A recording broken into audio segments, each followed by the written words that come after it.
asalaamaaleykum waa Sénégal asalaamaaleykum waa àdduna mbaa yéen a ngi am tawféex mbaa yéen a ngi si jàmm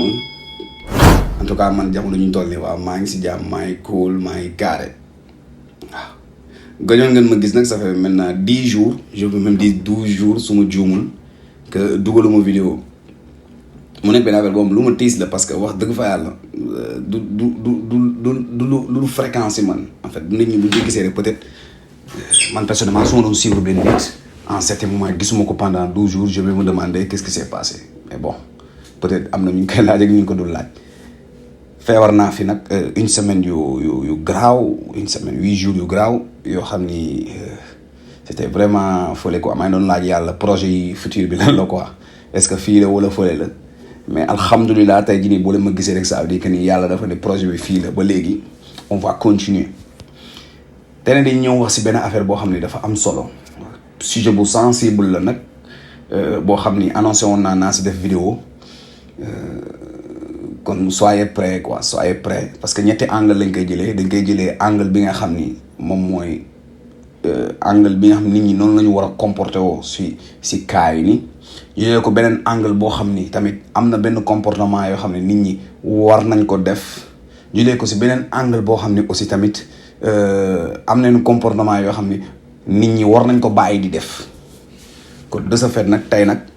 on va commencer si premier point mooy tey jii nii une dépression on va parler personne lambda boo xam ne on va parler muy man muy yow muy ki nekk sa wet muy sa xarit muy sa waajur wala képp ko xam ne daa jege la sa frère nga gis ni carrément ne en ce moment tu vois que ni benn nit mu ngi doon waxee d'une certaine manière benn nit mu ngi doon comporté woon d'une certaine manière en certain moment ngeen gis ko mu commencé changer attitude ba pare buy wax aussi tamit doo sentir benn fil logique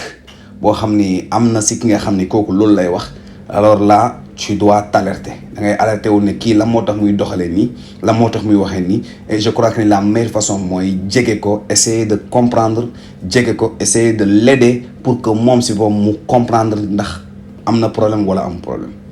D'habitude nit bu fekkee ni dafa am dépression du koy xam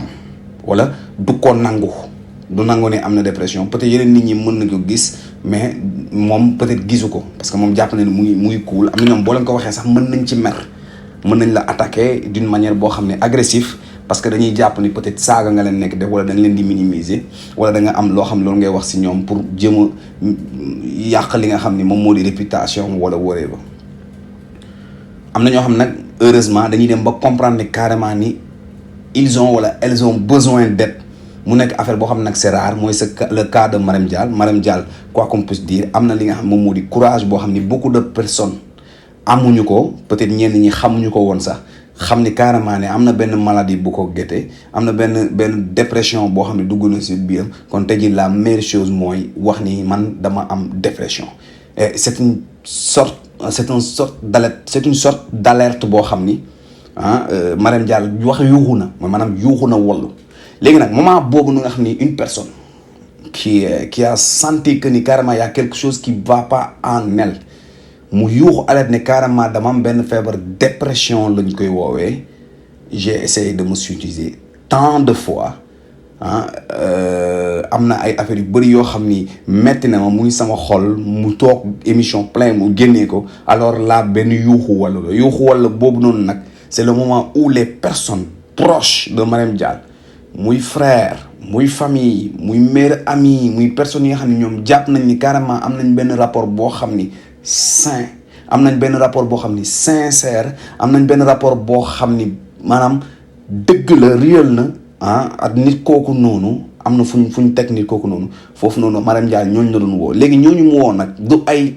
toog ci internet naan je te soutiens avec des photos du toog ci internet naan maa ngi sa ginnaaw à 100% du toog ci internet naan ay waay kii ndeysaan dama ko yërëm du toog ci internet naan ay waay lii parce que tout ce que vous faites là à travers les réseaux sociaux ça n'a rien à voir moom na amul benn solution boo xam ni mën na ko apporter kii nga xam ne moom moo di Marème Dial ci feebar bi nga xam ne am na ko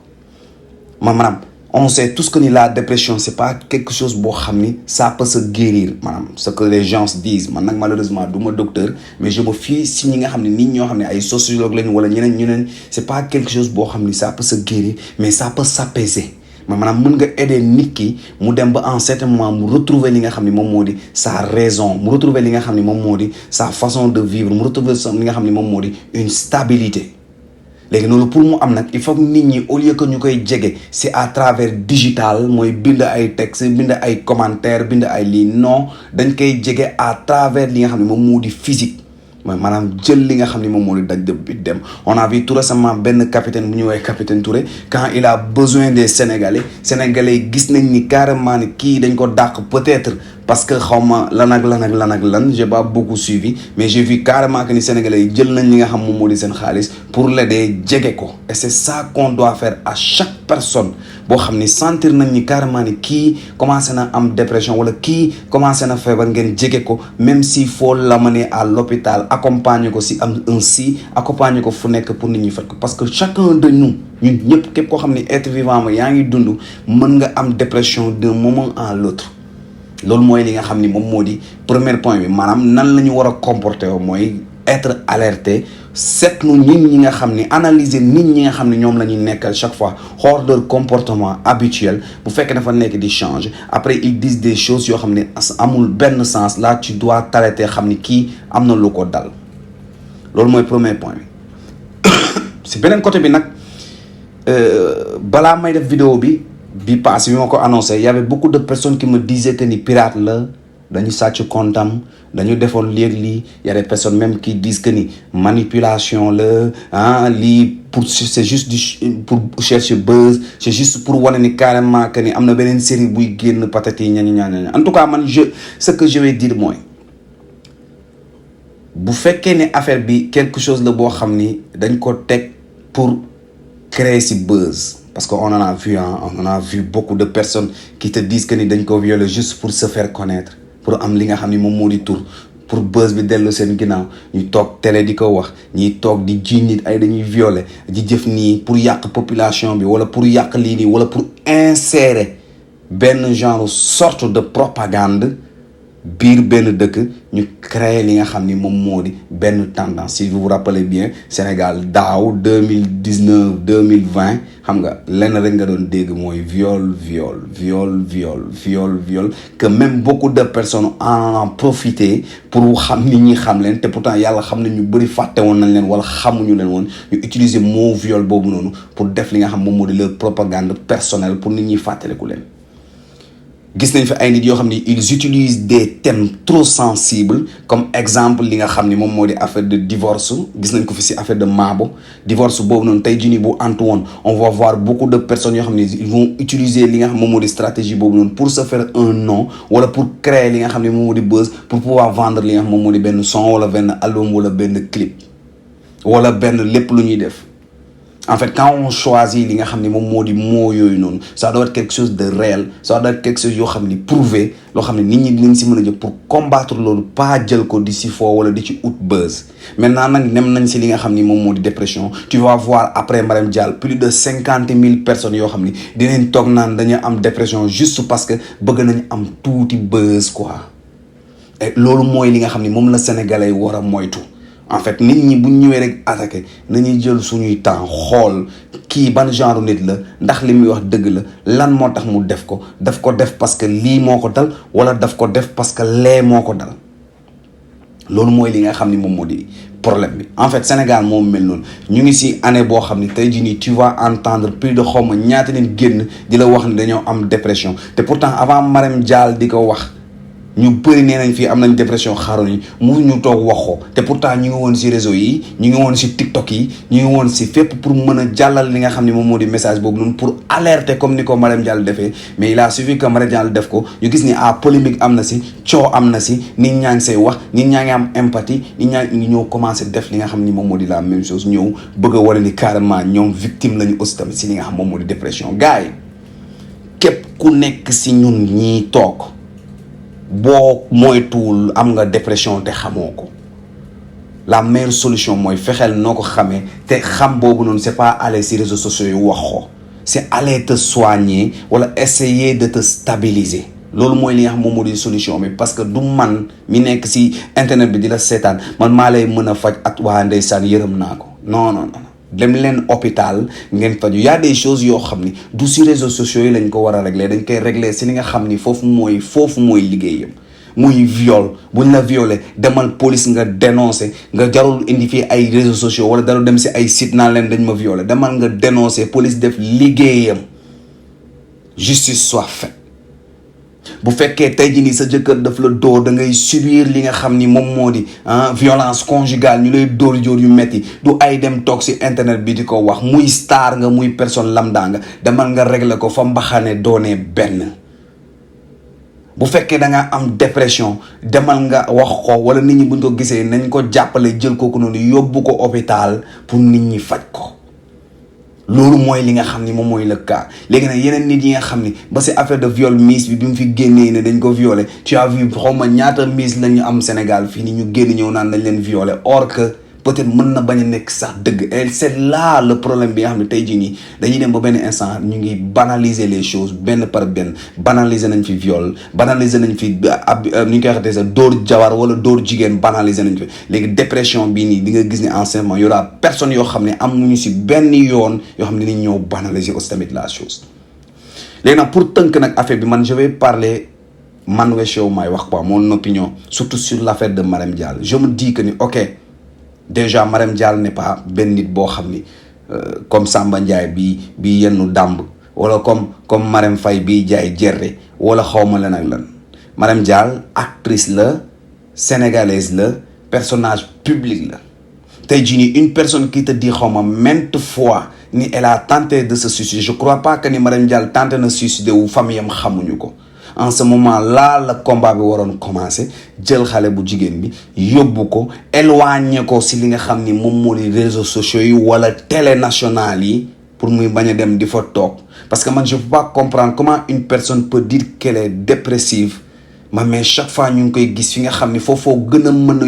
yokk li nga xam ni moom moo di dépression yi si lan si boulisme si lan si saaga yi si lan si xas yi si lan si xuloo yi si lan si lépp loo mën gis si àdduna bi en ce moment là bu fekkee ne da nga am dépression la meilleure solution mooy s'éloigner des réseaux sociaux. Tout récemment j'ai vu une fille boo xam ne xaw ma lan jabaru góor gi comment elle peut être dépressive am ay problème ay cicatrices yoo xam ne wane na ko mais elle est toujours sur TikTok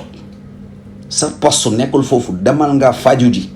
en fait. nit ñi dañu war a wax nit ñi dem leen ngeen faju ji parce que réseaux sociaux mënoo fexe ba am dépression bëgg a dem si réseaux sociaux bi bëgg fa tane wala bëgg a apaiser wu li nga xam ni moom moo di sa feebar boobu noonu nga yor mënul ne parce que les gens vont te lyncher ak nu mu mënti demee tu peux pas être aimé par tout le monde nit ñi dañ lay saaga boo amul force mentale boo amul force nit koo xam ne xëy na dépression boobu noonu di nga ko mën a contrôler wala di nga mën a téye wala di nga mën a téye say émotions day metti trop pour nga génn ci quand vous êtes malade arrêtez de vous mettre dans des réseaux sociaux ñi nekk seen wet dañ la war a jël yóbbu la fa nga xam ni moom moo di hôpital sa siir fa ñuy fajee ñi nga xam ni ñoom dañu am dépression lii mooy problème bi léegi nag benn mu ngi noonu si point ñaar mooy aussi tamit tu vois que ni cette femme elle est dépressive ñu ngi koy gën a wane ci télé yi ñu koy gën a waxtaane ñu koy bàyyi muy def des live ñu koy bàyyi muy saaga nit ñi ñu koy bàyyi muy wax du n'importe quoi en ce moment les personnes duñ ko gëm parce que ñu naan comment tu peux être dépressif di nekk ci réseau yi guddeeg bëccëg subaak ngoon c'est impossible gars yi il faut qu'on se dise la vérité. Marème Dial postam bi instant yi mooy ñu récupérer ko yóbbu ko hôpital faj ko apaiser ko soril ko réseaux sociaux yi soril ko télé yi soril ko fépp foo xam ni day déclencher li nga xam ni moo di son état d'humeur pour mu mën a relax pour mu tane parce que la paix la soxla ci xelam retrouvement la soxla ci xelam trouver waat repère yi nga xam ni moom la amoon au début comme ni ko li nga xam ni moom moo di Ndiaga Mbaye waxee dof du wéradi boo ko waxee ba mu xam ko mën naa yokk la ko metti mooy maanaam tey jii nit ki bu amee benn feebar li ñu mën a def mooy éviter d'en parler moom tam mu éviter nit ñi di wax ci moom parce que sinon day dem ba benn instant du ñu am li nga xam ni moom moo di solution. vidéo baa ngi noonu gars yi en tout cas ci li nga xam ne moom moo di jàngat bu sew bi nga xam ne moom laa am ci affaire de Marème Dial ak li nga xam moom moo di dépression ñu xool naka la ñuy mën a def ba aar li nga xam ne muy suñu doom yi nañuy rester alerte nañuy xool ñi nga xam ñoom la ñuy jege nañuy xool seeni comportement nañuy xool naka la ñuy doxalee pour ñu mën a xam ndax kii war changement bi war nañ ko jàppale waruñu ko jàppale te ñuy bàyyi lépp lu ñuy gis rek bëgg a jàppale ni naan ay je suis derrière toi ay xawma la naan être derrière une personne ne veut pas dire que tu es en train de l'aider parce que kooku état d'esprit bu mu nekkee du ay être derrière ak di ko wax si ay réseau wala digital wala ay commentaires yoo xam ne mooy wala ay like mooy tax nit kooku noonu reprendre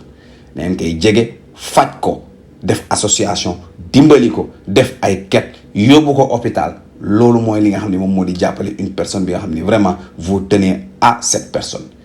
vidéo bi loolu la woon loolu laa fi indi woon lii laa fi jàngatoon King West la woon ak yéen wasalaam. I'm so